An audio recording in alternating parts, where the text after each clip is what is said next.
Thank you for inviting me to present today, and I'll just get right into my presentation. It's on the opinion dynamics of gun control in Texas. My name is Rahul Vinoth. I'm a senior attending high school in San Ramon, California. So good afternoon to you and good morning for me. My Cambridge mentor was Dr. Daniel Cassis. He's a senior research fellow at the Cambridge University. So just a little bit of background. The state of Texas has been controlled by the Republican Party since 2002, but recently it's been emerging as a battleground state. Every presidential election, the margin of victory for the Republican Party has gotten smaller and smaller. In 2020, the margin of victory was just 5.58%. The US electoral system is a winner-take-all type of system. So as long as you have even a slim majority, all of the state's votes go to either party. Opinions on gun control particularly also have a diminishing margin, where there are fewer and fewer people who want less strict gun control. And now the majority actually, would like gun control to be left as they are in the current state, in the state of Texas. Critical mass theory suggests that a small committed minority of individuals can overturn stable social conventions in any sort of scenario. And I just wanted to see how this theory would apply to gun control in Texas. We can kind of see the core group of Trump supporters as a great example of a committed minority who wouldn't want to change their opinion no matter what, and are actively spreading their own opinion through any sort of avenue.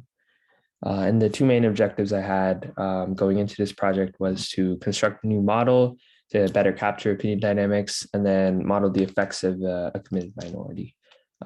Just using gun control in Texas as a specific sort of case study, so that I can apply it to something concrete. So this was a general overview of the model itself.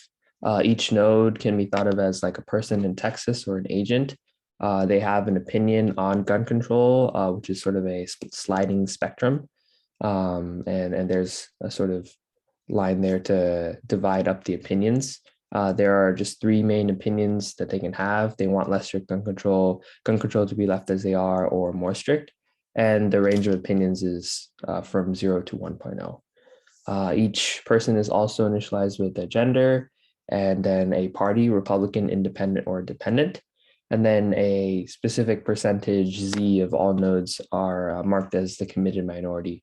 So they can't change their opinion no matter who they come into contact with. And I tried out two different networks. The Erdős-Rényi network was a sort of mathematically generated network. And then the Facebook graph was something that I created where I took data from sort of Facebook connections, put them in as a edge list, which is just a list of which nodes are connected to each other, which nodes can communicate with each other, and then created something that should be a little bit more realistic and unbalanced compared to the Erdős-Rényi graph. And that's just a picture of like what a graph would look like. There was a total of, I believe, 4,000 nodes. So that's why it's so messy. And then at each time step, two random nodes are selected. We do a quick check for their similarity. So if their party and gender are not equal, this specific variable is much higher. And if their party and gender are equal, or if one of the two are equal, then epsilon is a lot higher. And the higher it is, the harder it is for their opinions to update concordantly, which means they move closer together. And so if they are not similar enough, they'll actually polarize each other after their opinion communication. So, people across party lines and who don't reflect gender homophily will actually be pushing their opinions apart.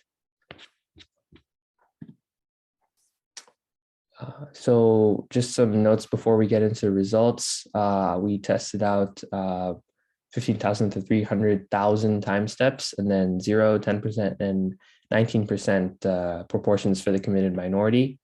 There is also a variable that had to be endogenized, which was the level of social influence.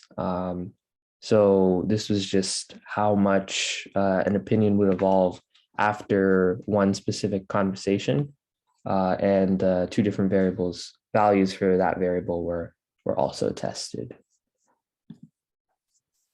So this is the first sort of major test with no committed minority at all and 0.45 social influence. You can kind of see for 150,000 time steps in both graphs, you kind of approach consensus with the left as they are opinion, dominating. Now, when we get into the specifics on why that happened, we can see that with no committed minority or no sort of people who want to stick to their opinions, everyone sort of gravitates towards the neutral opinion, which is left as they are. It's also interesting to note that the mathematical like Erdos-Renyi graph reaches the consensus much faster than the Facebook graph. And there can be multiple explanations for this. One of the measures used on both graphs was transitivity. That just measures the number of sort of groups of 3 inside the network. The value for the Erdos-Renyi was much lower than the Facebook graph. And this could mean that opinions aren't going back and forth as much. If you have 3 different nodes with 3 different opinions and they're all communicating with each other, their opinions may be fluctuating rapidly, and that increases the time necessary to reach consensus. So if you just have groups of 2, they change their opinion once and there really is no back and forth. And so this suggests that like node clustering in larger groups works against opinion evolution towards a consensus to a certain extent. And we know that in real life, humans generally tend to cluster. So pushing things towards a consensus is very, very slowed for those reasons. This is the next major finding with a 10% committed minority, with the committed minority, holding the less strict opinion. So they're traditionally like part of the Republican Party, and then a 0.45 social influence variable. We can see that we reach a sort of equilibrium state. This is a new graph that tracks the average opinions based on demographics. So the abbreviations are just Democratic female, independent females, Republican females, Democratic males, independent males, and Republican males. And that tracks their average opinion over time. And we can see that left as they are still passes the sort of simple majority line. But the less strict opinion is also increasing, and more strict is what's taking losses. And then they sort of stabilize in equilibrium. And I just shows the Facebook graph, but the Erdos-Renyi graph displays similar data.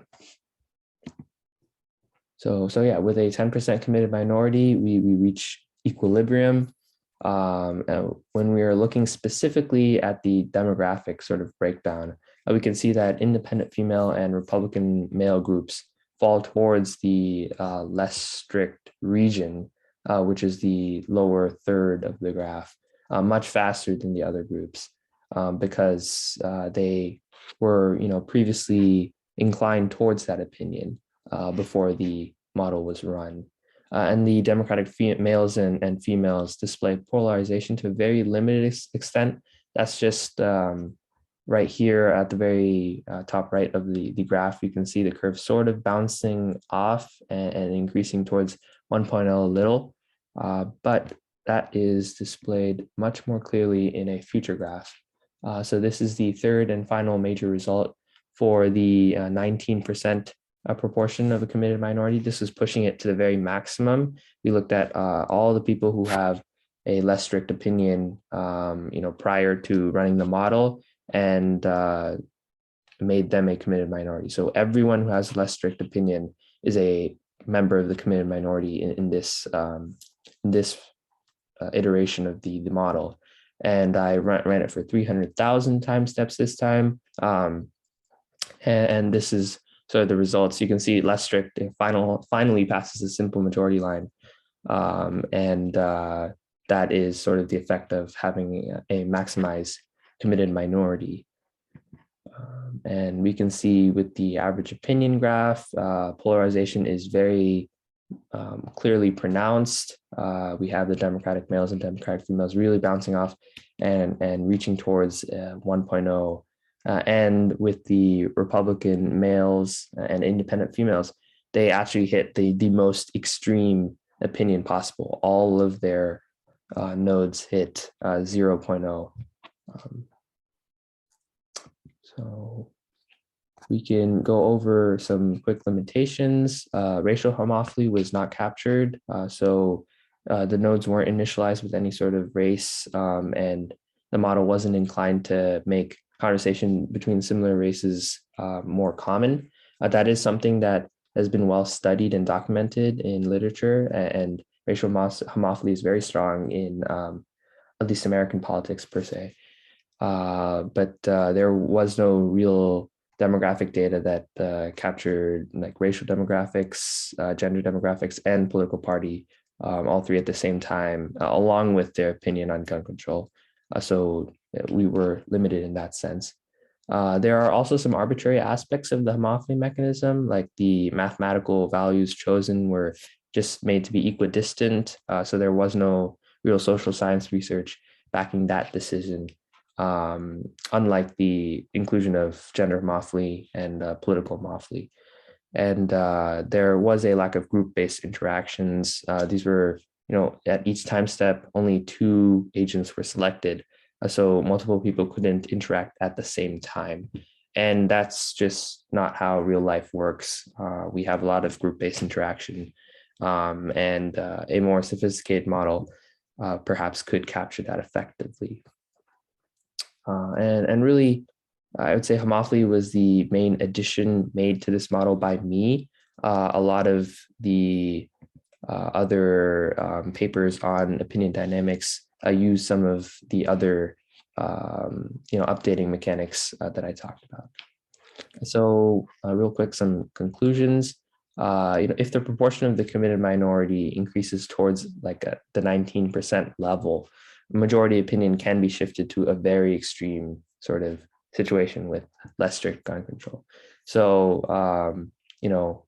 but we don't always have such a large committed minority. So more broadly, an adjustment of majority opinion does result in increased polarization. So campaigners for pro-gun control movements could take a few lessons from these results, mainly that it just may not be effective to campaign in a region deeply entrenched against gun control. Like there's a quick map on certain counties in Texas that are pretty vehemently against increasing gun control, because it could just result in more polarization and be counterproductive to the cause of it, the pro-gun control movement. And focusing on neutral regions is bound to flip more people, or at least create some sort of equilibrium. So these are some key references. I took a lot of demographic data from the Texas Politics Public Opinion on Gun Control Research Project. And then there was also a paper on modeling confirmation bias and polarization that I used the sort of mathematical updating rules from, which is referred to as the unbounded confidence model in literature. And of course, there's a lot more papers I looked at and stuff I have in my works cited, but these were the 2 main references. And just to wrap up, I wanted to thank Dr. Daniel Cassis again. He was my mentor throughout this whole project, and he really helped teach me a lot about the basics of networks and guide me through the whole course of the project, and made clear where I've made some assumptions that need to be backed up with evidence, and so on and so forth. So that is my presentation. Thank you for listening, and I will hand it off for questions. so much, Rahul. And now we'll once more open the floor for any sort of questions that anyone might have. Yeah.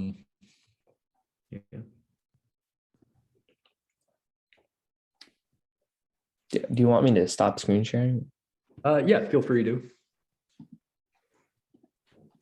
Okay, so Rahul, I'll kick things off with a opening question. What is it that leads to the creation or emergence of like a committed minority? I know that that's sort of like something you you come in looking at it already being there, but political mobilization is often like a big obstacle for a lot of organizing. So what insights have you gained here on sort of how to create a committed minority, if any? Yeah, I think when we're looking at examples of a committed minority, the key example that kind of stands out is sort of maybe a campaign group, but they just don't have the numbers to form a high proportion of the whole population.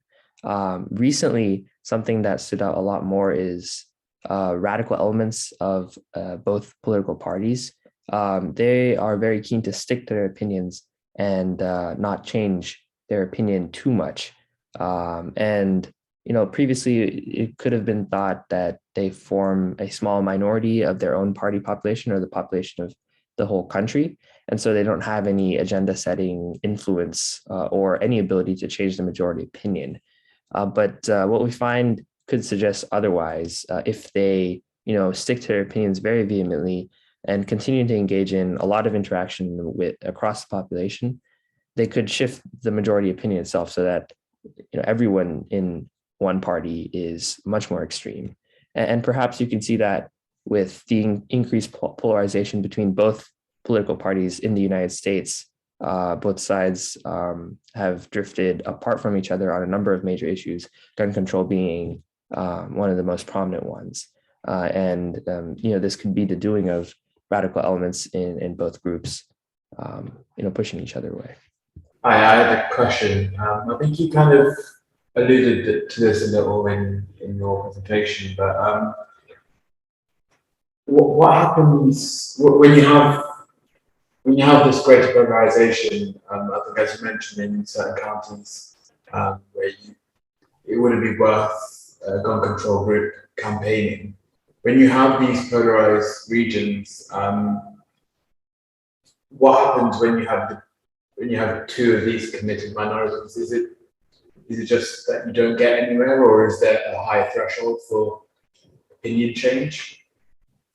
Yeah, so if you have and I hope I'm just going to rephrase the question. So if you have two sets of committed minorities set on with opinions against each other, sort of, what would happen? Is that the question? Yeah. Okay, well, yeah, in my model, I didn't capture the existence of two different committed minorities. So I wouldn't have any evidence to really back my answer to this question.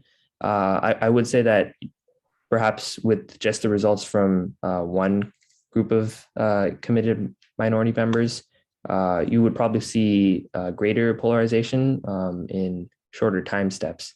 But that would just be a hypothesis at this stage.